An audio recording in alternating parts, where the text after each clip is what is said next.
আসসালামু আলাইকুম। আমি আজ আবার একটা নতুন রেসিপি নিয়ে আসছি। রেসিপিটা আপনারা কিন্তু লাস্ট পর্যন্ত দেখবেন।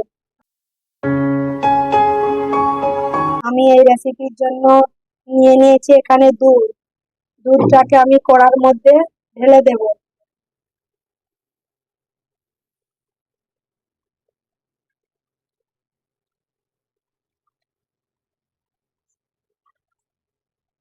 দুধ তো কড়ার মধ্যে ঢেলে দিয়েছি।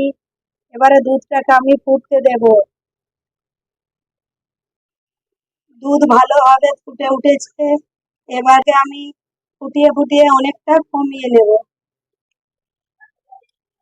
দেখুন আপনারা দুধটা ফুটে ফুটে কতটা কমে গেছে, অনেকটা ঘন হয়ে গেছে।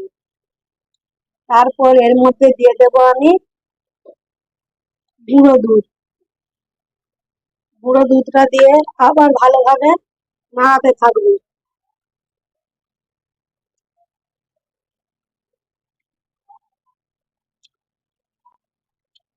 এটাকে এইভাবে নাড়াতে নাড়াতে একদম শুকনো শুকনো করে নেব।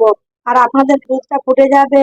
আমি কিন্তু মাঝে মাঝে এইভাবে কড়ার চারধারটাকে এইভাবে ঘুরিয়ে ঘুরিয়ে করেছিলাম, চেটে চেটে তুলে দিয়েছি। কিন্তু এইভাবেই করবেন, যে এইভাবে আমি করছি এইভাবেই করবেন, নাহলে কড়ার চার ধারটা পুড়ে যেতে পারে। এইগুলো তুলে দিলে চাটুর সাহায্যে, তাহলে পুড়বে না। দেখুন দুধটা কমে গেছে আর একদম শুকনো শুকনো হয়ে গেছে। ঠিক যেমন রাবড়ি বানায়, ঠিক রাবড়ির মতন হয়ে গেছে। আর কড়া থেকে খুব ভালোভাবে দেখুন ছেড়েও যাচ্ছে। এবারে এটাকে আমি নামিয়ে নেব। নামিয়ে এটাকে আমি ঠান্ডা করে নেব।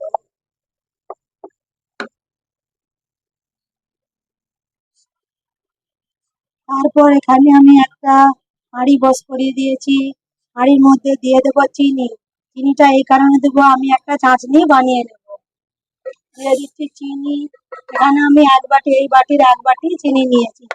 তারপর দিয়ে দিচ্ছি আমি পানি।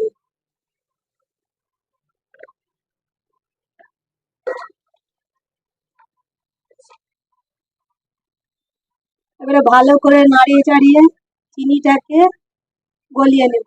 চিনি পানির সাথে ভালোভাবে মিশে গেছে। তারপর এর মধ্যে দিয়ে দেবো আমি দুটো এলাচ। এলাচটাকে আমি ফাটিয়ে নিয়েছি।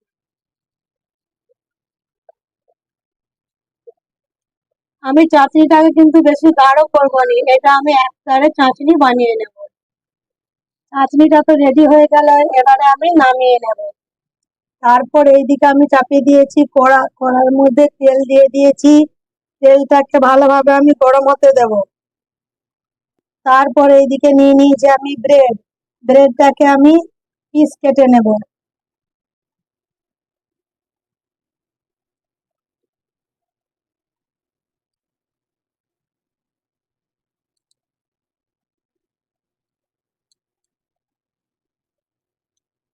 চার পিস ব্রেড করে নেব। দেখুন ছোট ছোট করে পিস কেটে নিয়েছি।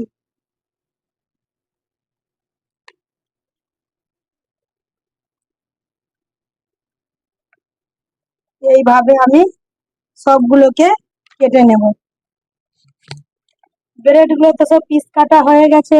এবারে এইদিকে তেলও গরম হয়ে গেছে। ব্রেড গুলোকে তেলের মধ্যে দিয়ে আমি ভেজে নেব।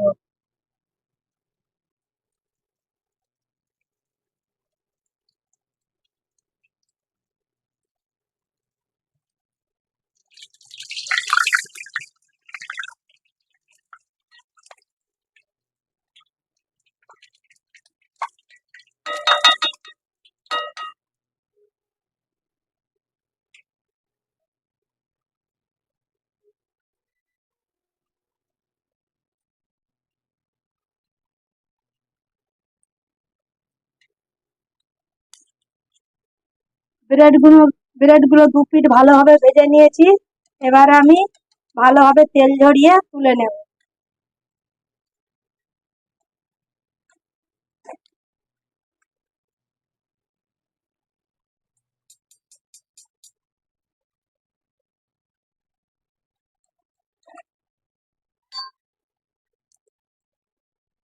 তেলটা ভালোভাবে ঝরে গেছে।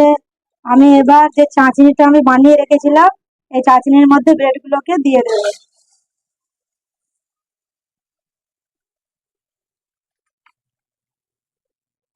এইভাবে একটু চাটনির মধ্যে ব্রেডগুলোকে ডুবিয়ে দেবো।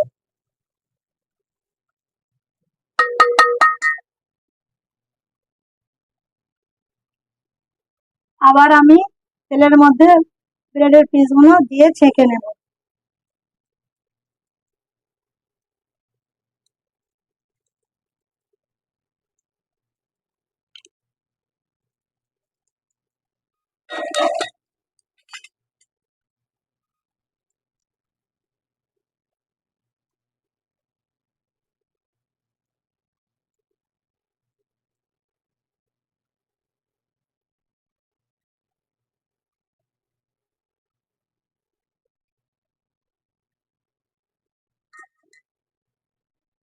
ভালোভাবে ভাজা হয়ে গেছে, তুলে নেব।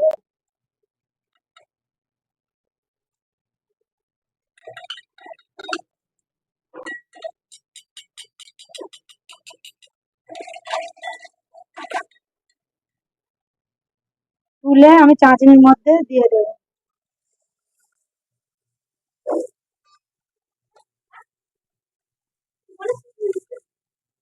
একইভাবে আমি সব ব্রেডের টুকরোগুলোকে আমি চাটনি দিয়ে তুলে একটা ছাঁকনির মধ্যে ভালো করে ঝরাতে দিয়েছি রসগুলোকে।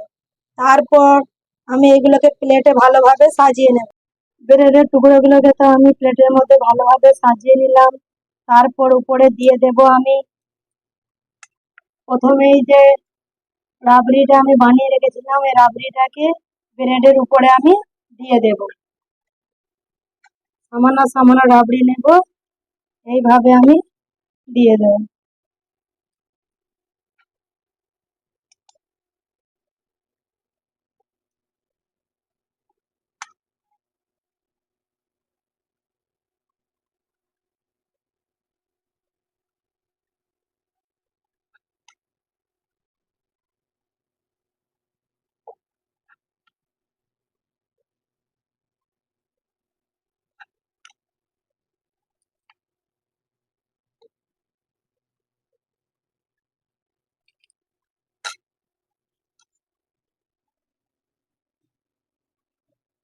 সবগুলোর উপরে তো রাবড়ি দেওয়া হয়, সবগুলোর উপরে রাবড়ি দেওয়া হয়ে গেছে। এবারে উপর থেকে আমি আর একটা ব্রেডের পিস ঢাকা দিয়ে দেবো। পরে সব ব্রেড গুলো রেখে দিয়েছি। তারপর উপর থেকে দিয়ে দেবো আমি সামান্য পরিমাণ ড্রাই ফ্রুটস কুচি। ড্রাই ফ্রুটস ড্রাই ফ্রুটস কুচি দিয়ে ভালোভাবে সাজিয়ে দিয়েছি। দেখুন কেমন লাগছে, আপনারা বলুন। যদি আমার রেসিপিটা ভালো লেগে থাকে তাহলে আমাকে অবশ্যই আপনারা কমেন্টে জানাবেন। আপনারাও বাড়িতে ট্রাই করবেন, আমার রেসিপিটা কেমন হয়েছে আপনারাও দেখবেন ট্রাই করে। আর যদি আমারটা ভালো লেগে থাকে তাহলে আমার চ্যানেলটিকে লাইক সাবস্ক্রাইব করে দিবেন। আরো নতুন নতুন ভিডিও পাওয়ার জন্য নিচের বেল বাটনটাকে ক্লিক করে দিবেন। চলুন তাহলে আপনাদেরকে একটা কেটে দেখাই কেমন হয়েছে। দেখুন আপনাদেরকে একটা কেটে দেখাচ্ছি, কত নরম ও তুলতুলে হয়েছে দেখুন।